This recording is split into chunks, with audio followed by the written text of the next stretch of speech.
It didn't look like much at first. Small, thin, sharp, almost underwhelming at a glance. But what it lacked in size, it made up for in speed, efficiency, and above all, simplicity. It wasn't built to impress. It was built to intercept, to launch, to vanish. And for decades, it did exactly that. This is how the MiG-21 was born, not from an obsession with perfection, but from a relentless need for practicality. The Soviet Union didn't need a symbol of air power. It needed a machine that could overwhelm the skies with speed, numbers, and intent. In the aftermath of World War II, aviation technology had leapt forward with a speed that few anticipated. Jet propulsion had turned once massive bombers and slow propeller-driven fighters into obsolete relics almost overnight. The Cold War, still in its infancy, was already demanding new doctrines, new machines, and new expectations. For the Soviet Union, this meant not just matching Western technology, but doing so in a way that could be scaled, replicated, and deployed across a vast territory, from the forests of Eastern Europe to the frozen borders of Siberia. The designers at OKB Mikoyan-Gurevich had already delivered several successful fighters in the years prior. But with the dawn of supersonic flight, the parameters were changing. The USSR needed an aircraft that could take off in minutes, reach high altitudes, engage a fast-moving bomber or intruder, fire its weapons, and return to base before fuel became an issue. The goal wasn't to dominate in dogfights, it was to intercept, and to do it fast. What they envisioned was essentially a manned missile. By the early 1950s, experiments were already underway. The Yi-2 and Yi-4 prototypes tested swept-wing configurations.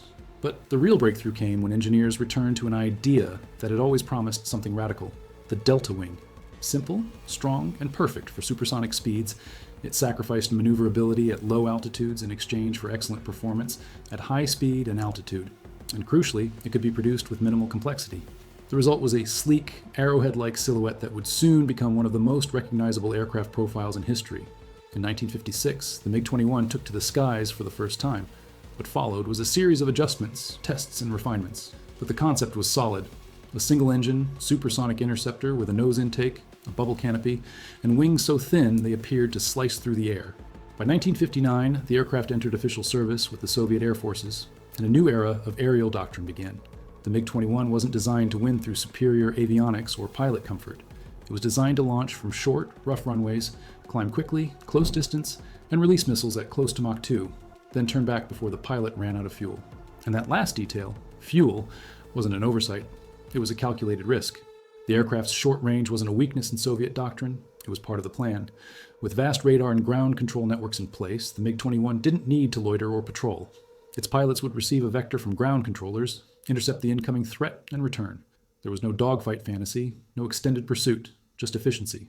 One pass, one strike, and out.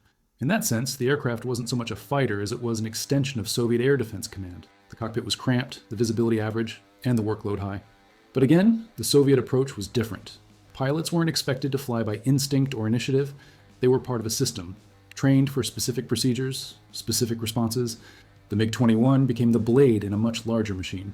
And for what it worked brilliantly.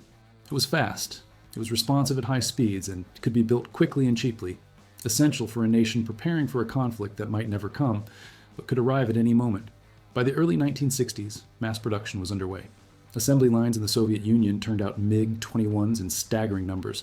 But this wasn't just a fighter for the USSR, it was designed to be exported, to become the backbone of Allied air forces across the globe. Simplicity became its most valuable trait. It could be flown with basic training, it could be serviced with minimal infrastructure, it could take off from semi-prepared runways, resist harsh environments, and survive the chaos of war zones with minimal downtime.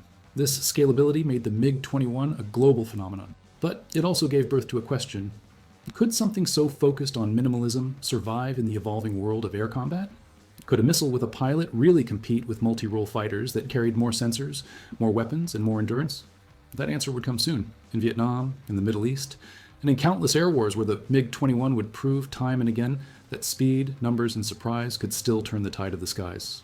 But long before it earned its reputation in combat, the MiG-21 had already changed the rules by simply existing. It showed the world that air dominance wasn't always about complexity.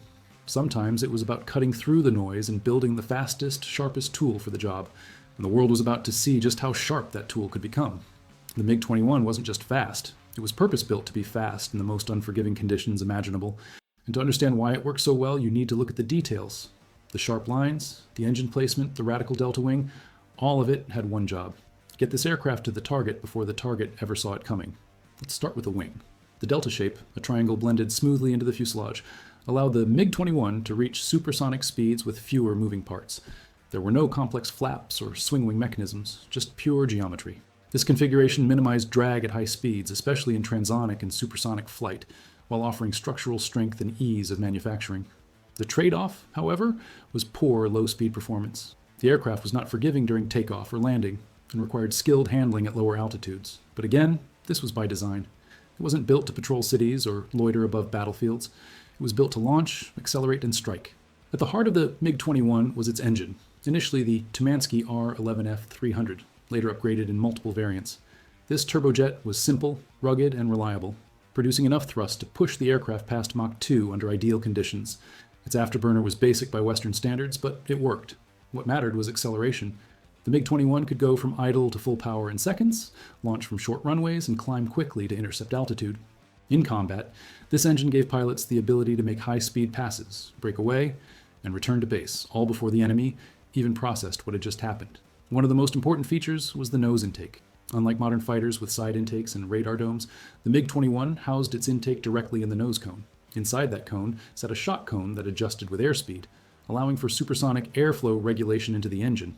It was a brilliant example of mechanical simplicity solving a complex aerodynamic problem, but it also meant limitations. The aircraft couldn't carry a large radar antenna in the nose, restricting detection range and target tracking capabilities.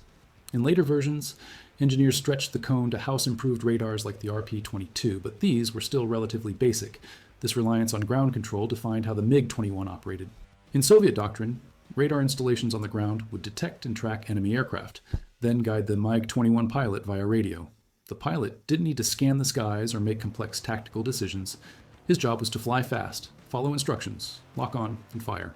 This doctrine worked well for mass defense, especially in Eastern Europe, where distances were short and radar coverage was dense. But in more open theaters like the Middle East or Southeast Asia, the limitations of this approach became more apparent. The cockpit was bare bones, analog gauges, no fly-by-wire, and minimal electronics. Pilots had to rely heavily on basic instrumentation and visual cues. There was no radar warning receiver in early versions, meaning MiG-21s could be tracked and locked onto without the pilot knowing. And with limited internal fuel, about 2,300 liters, the aircraft had a combat radius of roughly 370 to 450 kilometers, depending on altitude and mission profile. This meant every engagement had to be precise, or the pilot risked running out of fuel before making it back. Despite these constraints, the MiG-21's armament was deadly. The first versions carried a pair of K-13 AA-2 Atoll infrared-guided missiles, reverse-engineered from an AIM-9 Sidewinder captured during the Taiwan Strait conflict. These missiles were basic, requiring the pilot to get close and maintain a tail-chase position.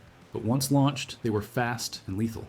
Later versions introduced semi-active radar homing options and more advanced guidance, but the basic doctrine remained the same. Get close, fire, break away.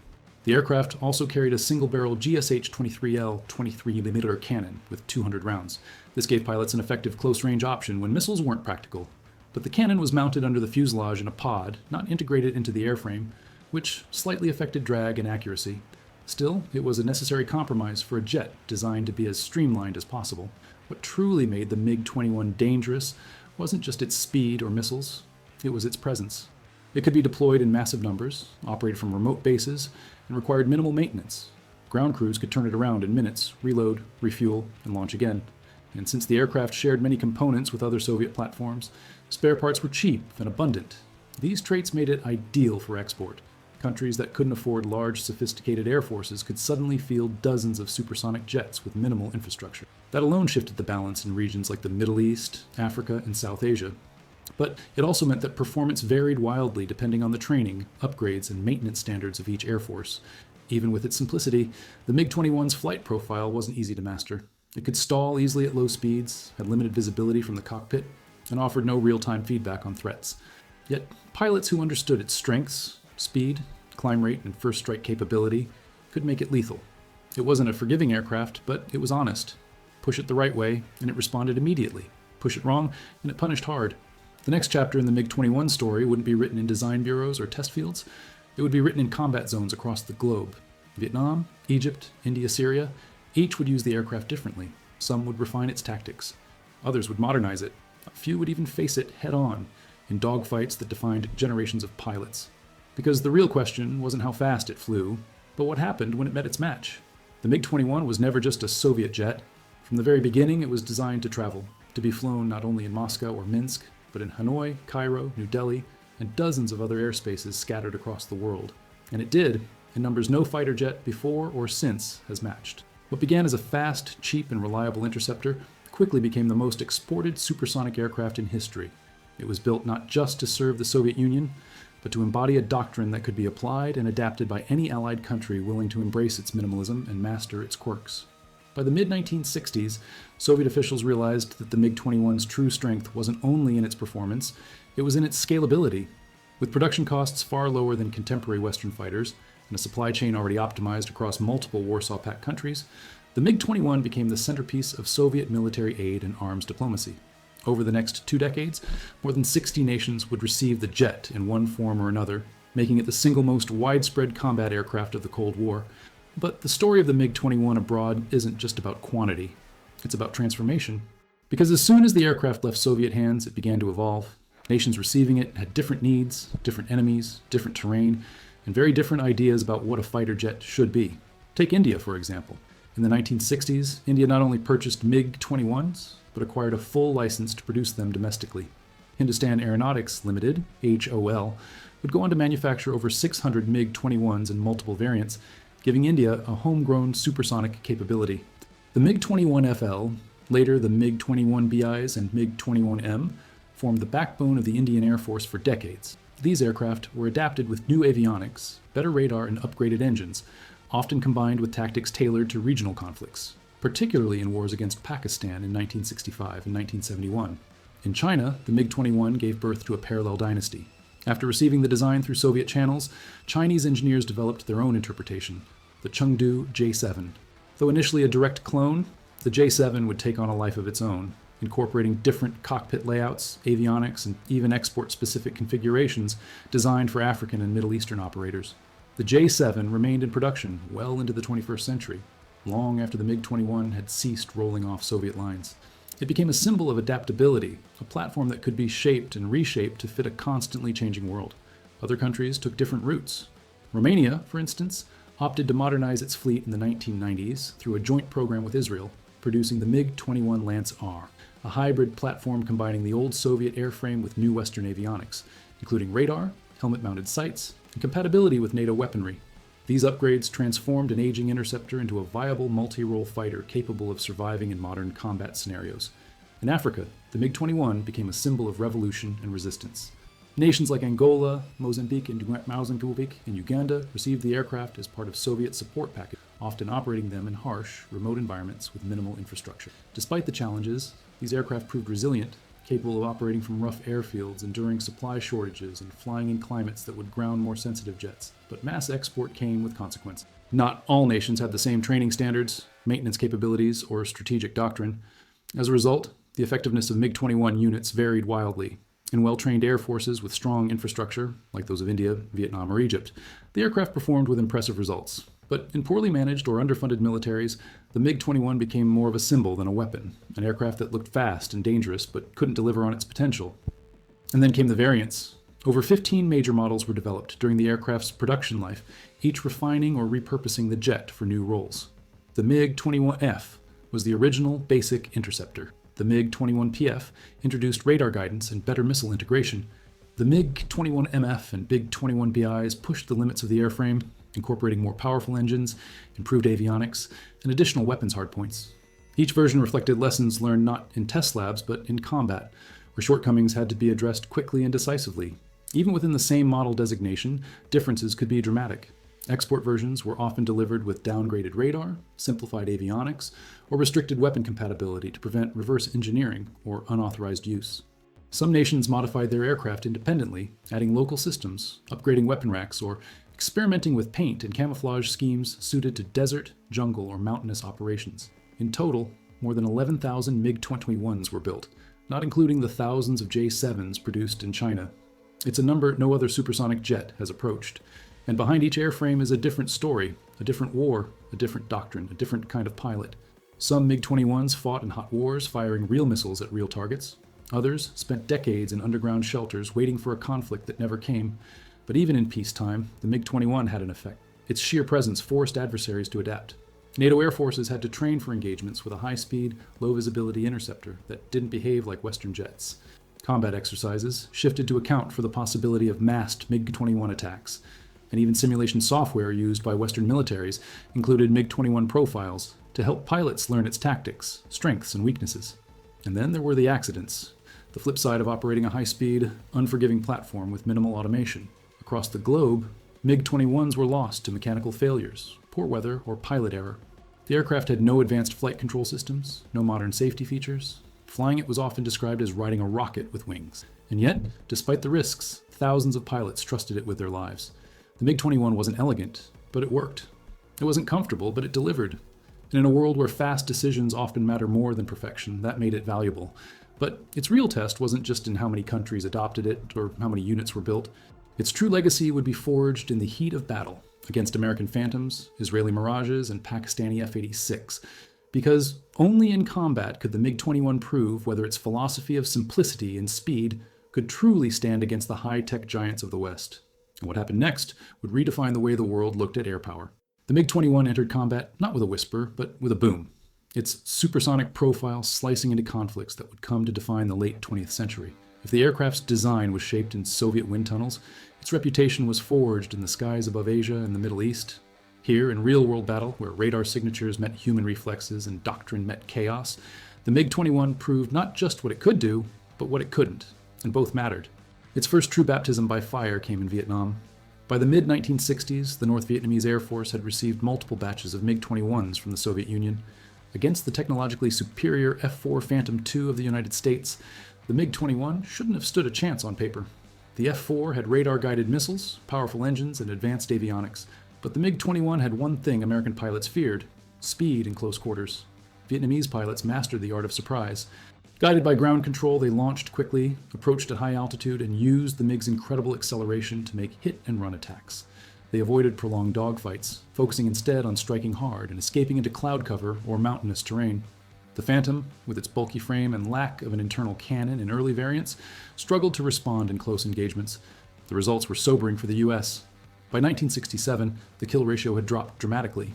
American pilots were no longer dominating the airspace with impunity. They were being challenged and sometimes outflown by smaller, simpler aircraft. This forced a massive reevaluation of U.S. air combat doctrine. It led to the creation of programs like Top Gun and the reintroduction of guns and fighters. The MiG-21, in essence, helped reshape Western air combat thinking. Elsewhere, the MiG-21 found itself at the center of another battlefield, the Middle East. During the Six-Day War in 1967 and the Yom Kippur War in 1973, MiG-21s flew for Egypt and Syria against Israeli aircraft, particularly the Mirage III and later the F-4 Phantom. Here, the story was different. Despite similar tactics, MiG-21s often found themselves outclassed, not because of performance, but because of poor pilot training, outdated radar integration, and inferior tactical coordination. Israel's centralized command, extensive pilot training, and superior intelligence gave its pilots the edge, leading to significant MiG-21 losses. Yet even in defeat, the MiG-21 remained dangerous. It was fast, it could climb quickly, and in the hands of a skilled pilot, it was no easy target. In the 1973 war, Syrian MiG-21s scored kills against Israeli aircraft using sheer speed and vertical maneuvering. Egyptian pilots used them to support ground operations, disrupting Israeli formations and forcing attention away from tanks and infantry. But perhaps the MiG-21's most balanced and prolonged usage came in the Indian subcontinent. During the Indo-Pakistani Wars, MiG-21s faced off against American-built F-86 Sabres and later Chinese-built fighters. In 1971, the Indian Air Force used the MiG-21 in both interception and strike roles, achieving multiple aerial victories and bombing runs deep into Pakistani territory. The jet became a national symbol of air power in India, with pilots like Flying Officer Nirmaljit Singh Sekhon becoming posthumous heroes for their bravery in MiG-21 cockpits. As the years went on, the MiG-21 continued to appear in newer conflicts. From the Iran-Iraq War in the 1980s to the civil wars in Libya and Syria in the 2010s, the jet kept flying, sometimes as a frontline fighter, sometimes as a ground attack platform, and sometimes simply as a show of presence, a relic of older battles, still echoing in modern skies. Its limitations became more apparent over time. Against fourth-generation fighters like the F-16, the MiG-21's lack of radar, defensive countermeasures, and situational awareness made it highly vulnerable. But that didn't stop countries from using it. In the absence of budget or access to newer jets, the MiG-21 remained a viable option. Cheap to maintain, quick to launch, and deadly in specific conditions. Modern upgrades helped too. Romania's Lancer program and India's Bison variant showed how the old airframe could be adapted with digital avionics, better radars, and modern weapons. Helmet-mounted sights allowed pilots to lock missiles just by looking at the target. Cockpit displays gave real-time feedback. Even data links were introduced in some variants, giving the MiG-21 a glimpse of networked warfare. These modernized versions extended the aircraft's life well into the 21st century. But the aircraft's endurance is about more than just upgrades. It's about relevance. The MiG-21 never pretended to be something it wasn't. It never tried to dominate every domain of modern combat. It simply offered the fastest path between runway and enemy. And in many countries, that was enough. There's a certain poetry in the fact that decades after its first flight in 1956, MiG-21s are still in service. They fly in India, in Angola, in Croatia, and a handful of other nations. In air shows, they draw nostalgia. In training, they provide a fast-moving target. In defense roles, they still serve. But the age is catching up. Accidents have increased. Spare parts are harder to source. Pilot safety is a growing concern. And even the best upgrades can't change the fact that this is a design from another era. An era before fly-by-wire, beyond visual range missiles, and stealth. The retirement process has already begun. India, the largest current operator, has scheduled the MiG-21 for gradual phase-out. Other nations have replaced them with Su-30s, F-16s, or locally developed fighters. Still, few aircraft have left such a deep and widespread mark. The MiG-21 didn't just survive history, it became part of it. It was never the best at any one thing, but it did enough of everything to matter. It taught lessons, won and lost battles, and flew into the doctrine of nearly every major military power on the planet, either as a weapon or as a threat to plan against. Its final flights may be near, but its legacy is not about the last mission. It's about what it meant to launch one in the first place. Because when you look back at the world's most influential jets, not the most advanced or most expensive, but the most defining, the MiG-21 is always on the list. Sometimes first, sometimes last, but always there.